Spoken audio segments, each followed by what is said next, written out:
Hello students, here we are with chapter 5, the rural development in India. In chapter 5, we study about the rural development in India. We know that India means we are in a rural country. More than 70% of the population are concentrating in the rural area. So, we are here to discuss about the rural economy or rural development. What development has taken place in the rural area of Indian economy? Now, Indian economy is predominantly a rural economy. Economic growth of a country is driven by its natural development. Means nature's development is mainly just seen in the development of the India. It is true that India lives in village. The term rural development is a subset of the broader term development. So, in when most of the people live in the rural area, the development of the rural area is taken into consideration, and that only decides the development of a country economy. Got now, according to 2011 census, the country's rural population is 83.25 crores. 68.8 of the total population lives in the rural area. There are there there has been a wide consensus that rural development should be inclusive, the sustainable, in order to elevate poverty. Poverty को कम करने के लिए हमको ग्रामीण प्रदेश का विकास बहुत ज़रूरी है। तो ग्रामीण विकास में क्या क्या मुद्दा लिया गया है, क्या क्या है उसमें, वो हम इस लेसन में डिस्कस करेंगे। We discuss in this lesson the development of the rural area. The concept of rural development was born in the context of agriculture, and it remained for a long time with the agriculture development in India. So rural development आपको slide में देख सकते हैं, आपको points दिया है और according to that ये चार्ट इज गिवन। चार्ट में क्या बताया, आप स्टूडेंट्स जब पढ़ाते टाइम में जब डिस्कस करते लेक्चर देते टाइम, आप जब लेक्चर सुनते, you have to take the textbook also. Just you can see in the textbook the same thing it is taken, and you can see the slide what it is India rural development में किस तरह का India का योगदान है, वो आपको इसमें दिख सकते हैं। आपको इस स्लाइड में पर्टिकुलरली आप स्लाइड देखो और देख लीजिएगा, उसमें दिख सकते हैं। एक चार्ट दिया है, वो चार्ट में दिया है रूरल डेवलपमेंट मिडिल में दिया है, और रूरल डेवलपमेंट को किस तरह का ध्यान देना है वो एग्रीकल्चर, ग्रीन कलर का जो चार्ट में एग्रीकल्चर ये दिया है, बी में विलेज इंडस्ट्रीज दिया है, सी में एजुकेशन, एंड डी में सर्विस। ऐसा चार दिशाओं में आपको चार्ट में दिया है गया, एरो दिखाया गया है। ये एरो के हिसाब से आपको देख सकते हैं agriculture, village industries, education, service, इस तरह का चार सेक्टर में आपका मीन्स इंडिया रूरल डेवलपमेंट के लिए ध्यान देना है। अभी रूरल डेवलपमेंट का डेफिनेशन वर्ल्ड बैंक ने क्या डिफाइन किया है वो दिया गया है। World bank defines rural development is a strategy design to improve the economic and social life of specific group of people. ये डेफिनेशन आपको वैसे ही इंग्लिश मीडियम स्टूडेंट्स इंग्लिश में लर्न करना ही है। आपको ये एक्सक्यूज नहीं दे सकते, मैं हिंदी में लिखेंगे, हिंदी में बोलेंगे, हिंदी समझेंगे। आपको ये स्टडी करना है। Very simple it is. मेरा लेक्चर बार बार सुनो, यूट्यूब में है, आपको हमेशा बताती हूँ मैं, आप ये बार बार सुनते जाओ तो आपको इंग्लिश भी आएंगे। Rural development is a strategy design to improve the economic and social life of specific group of people. The rural poor. Rural development involves extending the benefits of development to the poorest among those who seek livelihood in rural area. These group includes small scale farmers, tenants and landless people. So rural development according to the World Bank ये strategy है किसके लिए? आर्थिक और सामाजिक विकास के लिए, उनका विकास के लिए मेनली हमको ये दिया गया है। रूरल डेवलपमेंट इन्वॉल्व्स, इसमें क्या क्या दिया गया है रूरल डेवलपमेंट में? पोरेस्ट, गरीबों का, poor people, of the development to poorest among who seeks livelihood in the rural areas. This group includes ये कौन कौन ग्रुप है? Small scale farmers, tenants and landless labours. Landless जिसको जमीन नहीं है खुद का, तो अकॉर्डिंगली उसको दिया गया है. तो चार्ट दिया है rural occupation, agriculture sector, industrial sector, service sector. हमने ये अगर थोड़ा सा और डेवलप इसमें बोला गया तो primary sector, secondary sector, tertiary sector. Primary sector में क्या आते हैं? एग्रीकल्चर आते हैं. सेकेंडरी सेक्टर में इंडस्ट्रियल आते हैं और service sector, tertiary sector, service का sector.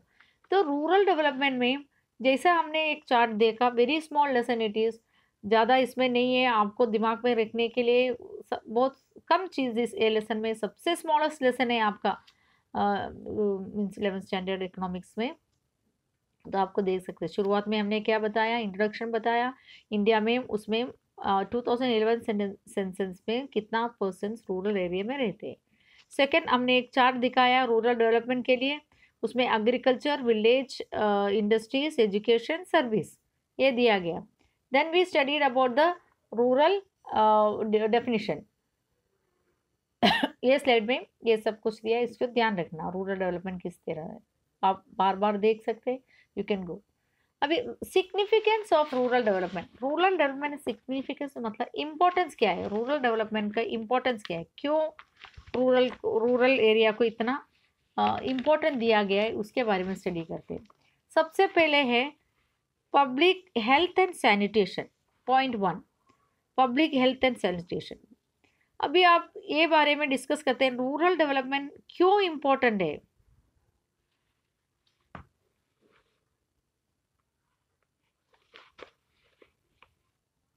when we go back, when I discuss about the 3 sectors, आपने एग्रीकल्चर सेक्टर, इंडस्ट्रियल सेक्टर और सर्विस सेक्टर. अभी आपको इसमें कोई डिफिकल्टी है तो एक बार डिस्कस करूँगी मैं. एग्रीकल्चर सेक्टर में क्या क्या चीज़ है? सब खेती के साथ, मतलब खेत के साथ रिलेटेड, नहीं तो नेचुरल रिसोर्सेज के साथ रिलेटेड चीज़ आते हैं एग्रीकल्चर सेक्टर में. क्या क्या वो एग्रीकल्चर आते हैं? नेचर में related agriculture, plantation, forestry, fisheries, diary, horticulture. मतलब एनवायरनमेंट में जो भी चीज़ हमको फ्री में दिया गया है उसका प्रॉपर यूटिलाइजेशन के लिए हम काम करते हैं, उसको एग्रीकल्चर सेक्टर, प्राइमरी सेक्टर में आते हैं. एग्रीकल्चर में ये सब आ जाते हैं. इंडस्ट्रियल सेक्टर में क्या क्या आएंगे? ये जो प्राइमरी सेक्टर से, एग्रीकल्चर सेक्टर से जो प्रोडक्शन चीज़ मिलते हैं, प्रोडक्ट मिलते हैं, उसका प्रोडक्शन प्रोसेसिंग करते हैं हम. प्रोसेस करके और नया बना के उसके लिए हम स्केल इंडस्ट्री से, small scale cottage and rural industries ये है. सर्विस सेक्टर में जो टर्शरी सेक्टर हम बताया गया, जो सर्विसेज देते, कौन सा services? Doctor, teachers, engineer, bank में सर्विस देते, रेस्टोरेंट में, होटल में, टूरिस्ट में, होलसेलर, ट्रांसपोर्ट, ये सब किस पे आते हैं? सर्विस सेक्टर में आते. Got it.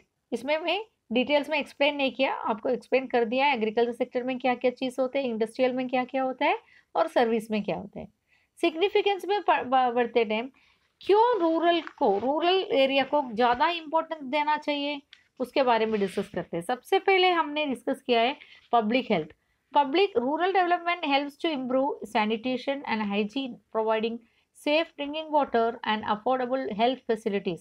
This would lead to an improvement to the quality of the life of the rural people. ग्रामीण प्रदेश में जो लोग रहते हैं उनके लिए साफ सफाई का, हाइजीन, डेली रूटीन, उसको एनवायरमेंटल प्रोटेक्शंस के लिए क्या क्या करना, ड्रिंकिंग, साफ पीने का पानी देने का सुविधा, हेल्थ फैसिलिटीज़ मतलब हेल्थ सेंटर्स शुरू करके लोगों का हेल्थ के बारे में उसका ध्यान रखना, ये सब बारे में पब्लिक हेल्थ सैनिटेशन में आते हैं. Second, it is literacy rate in the rural area. Literacy rate मतलब साक्षरता.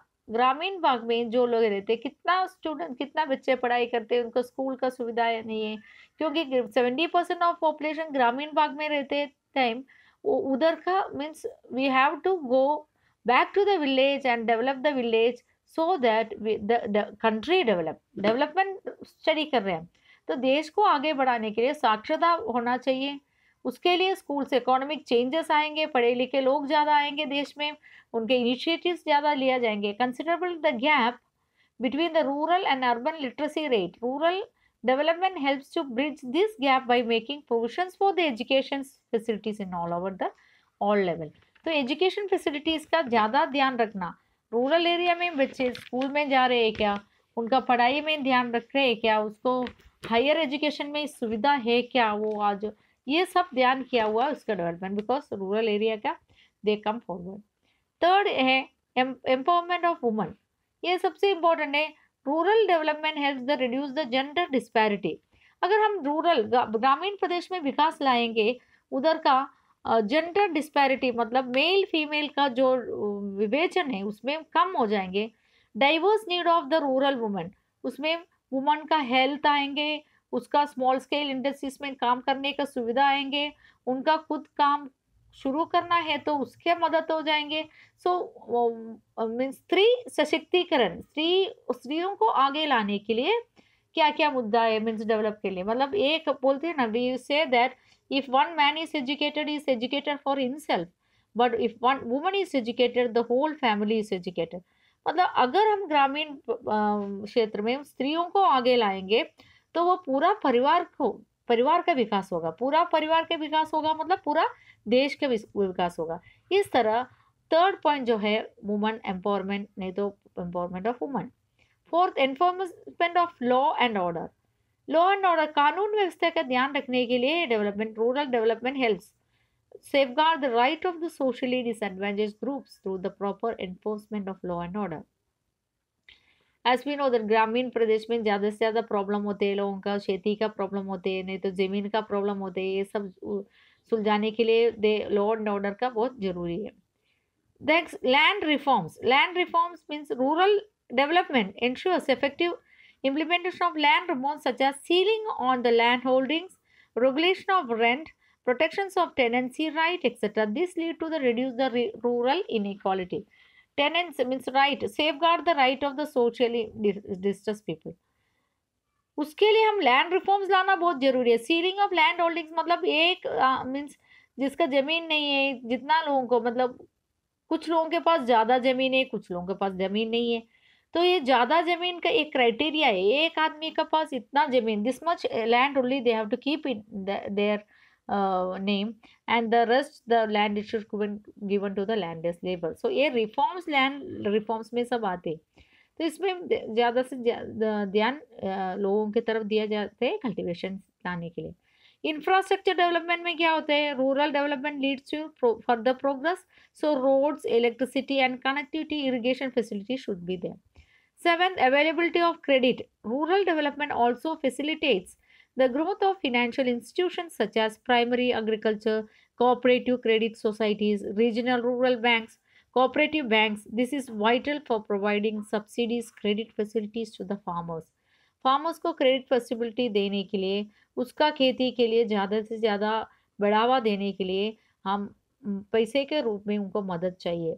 ये मदद रूरल डेवलपमेंट में सिर्फ डिफरेंस प्राइमरी सेक्टर्स का जो बैंक्स है, रूरल बैंक्स है, कोऑपरेटिव बैंक्स है, ये सब देते हैं. तो ये देने का वजह से लोगों का ध्यान जो है एग्रीकल्चर सेक्टर में ज़्यादा से ज़्यादा हो जाएंगे और वो ही अपना देश में उन्नति ला सकते हैं. 8 point, eradication of poverty. Rural development leads to an increase in rural income and standard of living. This helps to eradicate poverty. अगर ग्रामीण भाग में ज़्यादा से ध्यान दिया, उसका विकास लाया, तो गरीबी तो अपने आप तो कम हो जाएंगे. तो एक देश में गरीब लोगों का जो गिनती है वो कम हो जाएंगे. जब गरीब लोग की गिनती कम हो जाते टाइम देश आगे मीन्स डेवलप माना जाएंगे. इस तरह significance of rural development points को ध्यान में रखे आप देखो. Next it is agriculture credit in India. Agriculture credit is an important prerequisite for the agriculture growth. Agriculture policies have reviewed from time to time to provide adequate and timely finance to the sector. Rural credit system assumes important because for most of the industrial rural families, savings are inadequate to finance farming and other economic activities. Now आपको इसमें एक chart दिया गया है, classification of the agriculture credits. इसमें agriculture credits को किस तरह क्लासिफाई किया है? दो on the basis of tenure, on the basis of purpose. मतलब टेन्योर के हिसाब में short term, medium term, long term, purpose के हिसाब से प्रोडक्टिव, अनप्रोडक्टिव। एग्रीकल्चर क्रेडिट देना मतलब आपको लोन किस तरह का दे सकता है और उनको किस तरह मदद कर सकता है, वो इसमें बताया गया। तो क्रेडिट को किस तरह क्लासिफाई किया है? दो, किसके? On the basis of tenure means time के हिसाब से और पर्पस के हिसाब से, उद्देश्य के हिसाब से। टाइम के हिसाब से short term, medium term, long term दिया है। पर्पस के हिसाब से प्रोडक्टिव और अनप्रोडक्टिव।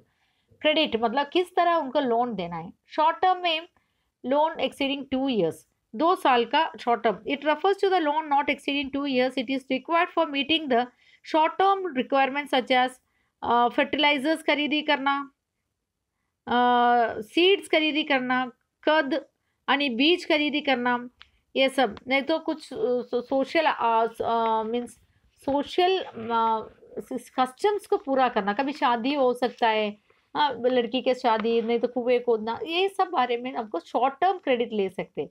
मीडियम टर्म क्रेडिट 5 साल का होता है। ये किसके लिए यूज करते हैं? मीडियम टर्म क्रेडिट किसके लिए देते हैं? कैटल खरीदी करने के लिए, भेड़ बकरी मीन्स बैल खरीदी करने के लिए, खेती के लिए यूजफुल है। और खेती के लिए यूजफुल करके इक्विपमेंट्स, औजार, डिगिंग कैनाल्स, ये इसमें अंदर digging of canals and digging of well भी आएंगे। तो मीडियम टर्म क्रेडिट्स मतलब 5 साल तक आपको इसको दिया जाएंगे। लॉन्ग टर्म क्रेडिट्स 5 साल और उससे ज़्यादा।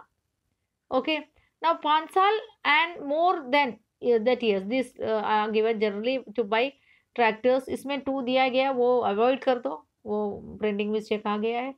तो this loans are for period of 5 years। वो ही ध्यान रखना, 2 कुछ जो साइड में दिया है वो 2 में ध्यान मत दे दो, it is a printing mistake. Got it? So tenure के हिसाब से कितना प्रकार डिवाइड किया है? 3 प्रकार। वो क्या है? Short term, medium term, long term. Short term कितना साल के लिए? 2 साल के लिए। मीडियम 5 साल तक, और लॉन्ग टर्म 5 साल और उससे ज़्यादा, 15 साल, 20 साल भी हो सकता है। प्रोडक्टिव, अनप्रोडक्टिव में क्या है? ये 2 लोन से जिसमें क्रेडिट देते, उसमें पैसा दे के मदद करते हैं। प्रोडक्टिव में क्या आते हैं? Productive loans are that related to agriculture, purchase of tractor, land, seed, ये सब प्रोडक्टिव है। अनप्रोडक्टिव में आते हैं जो लोन्स जो है शादी के लिए, नहीं तो रिलीजियस धार्मिक कार्यों के लिए लेते लोन, वो कुछ अनप्रोडक्टिव नहीं है, क्योंकि शादी के लिए लिया तो वो खर्च कर देते, उसमें से कुछ मिलते हैं क्या? नहीं। खेती के लिए लिया तो उसमें मिलते हैं आपको। सो ये भी लोन ग्रामीण विकास के लिए दिया जाता है। So this are the loans.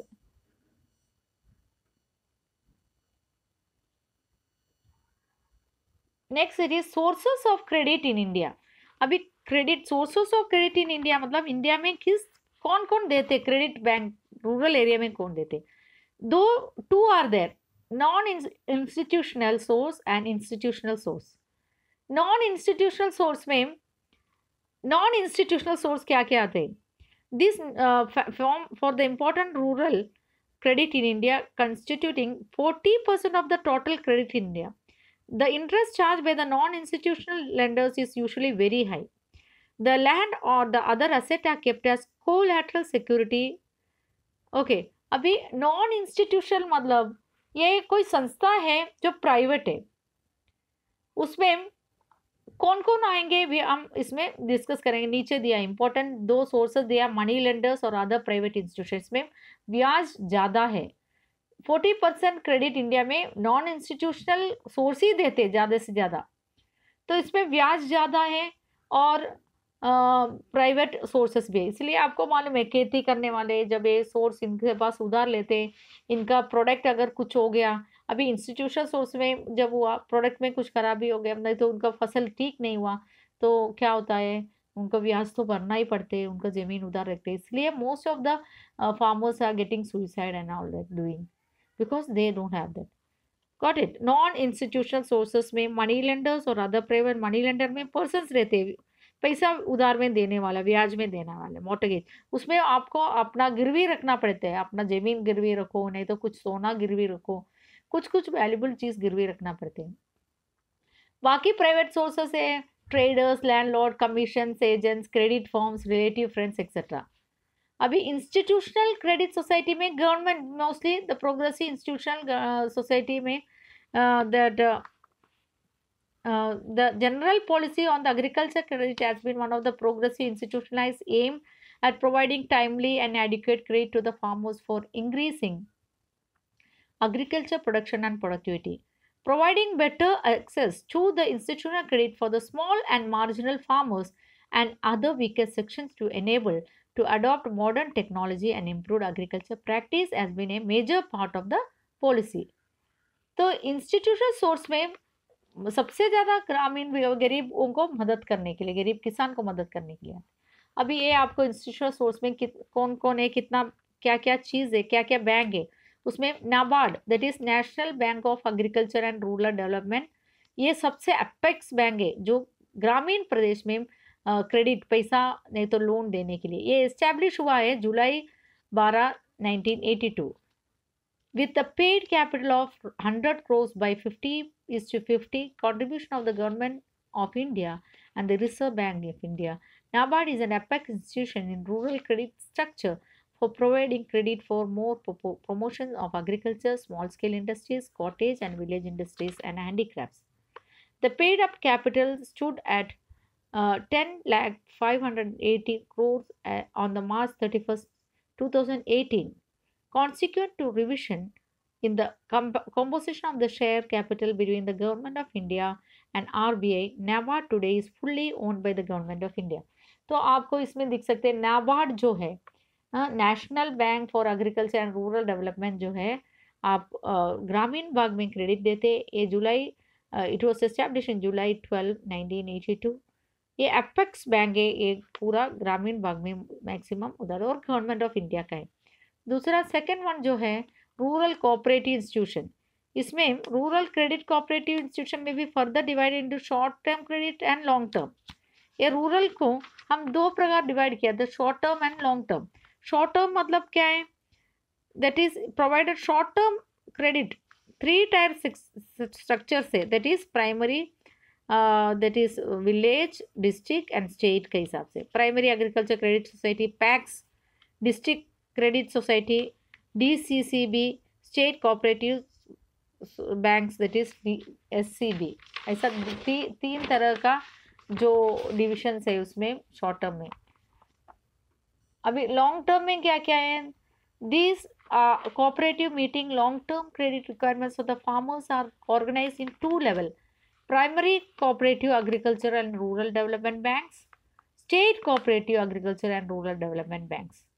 मतलब प्राइमरी में दिस बैंक्स विलेज में ऑपरेट होता है और बाकी जो बैंक स्टेट लेवल में होता है। Okay, next third one commercial bank, हमने रूरल डेवलपमेंट बैंक्स बोला NABARD, rural development banks. Next it is commercial banks. Commercial banks provide rural credit by establishing branches. अलग अलग कमर्शियल बैंक से ब्रांचेस बना के रूरल क्रेडिट देते हैं। Fourth one, regional rural bank, RRB. Regional rural banks are specialized bank established under RRB Act 1976 to cater to the needs of the rural poor. RRB are set up as rural-oriented commercial banks with the low-cost profile of cooperative, but with the professional discipline and modern outlook of the commercial bank. एक दूसरा bank rural regional rural bank इसलिए establish किया है ज़्यादा से ज़्यादा मदद ग्रामीण भाग में हो, इंडस्ट्रीज के लिए, एग्रीकल्चर के लिए हो।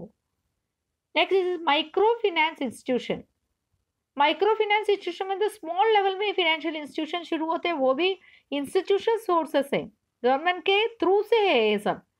Small farmers enable to access them because of the borrower unfriendly. अगर आप रूरल कोऑपरेटिव नाबार्ड में जाएंगे तो फार्मर्स एजुकेटेड नहीं है, उनको वो एक्सेस करने में प्रॉब्लम है, इसलिए उनके अंडर में माइक्रो फाइनेंस नाबार्ड के अंदर शुरू किया है और इसमें फार्मर्स को एक्सेस होता है, मीन्स एक एक फार्मर्स के पास जाके उनका सुविधा के लिए बताया जाता है उनको क्या क्या मिल सकते हैं। आजकल फार्मर्स एजुकेटेड है, the farmers problems are going on every day, the farmers are the producers of the food for the country, but they are the suffering a lot for their different problems. products. Then high transaction costs, both legitimate and illegal. Thus, non-government institutions (NGOs) are providing alternative means to enhance the access to the credit by the poor in the mid 70s. So these are the points which we discuss in the rural. हमने ये पढ़ाई करते time हमने क्या क्या ध्यान दिया है, एक बार means we will collect it. Introduction दिया है, रूरल डेवलपमेंट दिया है. रूरल डेवलपमेंट में रूरल में क्या क्या फैसिलिटीज़ को ध्यान देना पड़ेगा ये दिया है. Then we have discussed about the rural development in India, significance of rural development in India. Then we study the agriculture credit in India. Agriculture credit में टेन्योर के हिसाब से short term, medium term, long term और productive unproductive किया study किया है. और sources में दो सोर्सेस है, that is social sources, that is non-institutional source and institutional source. We all studies all these students. Just go through. This is a very small lesson. That go through the lesson, the question answers, and it will be followed after this.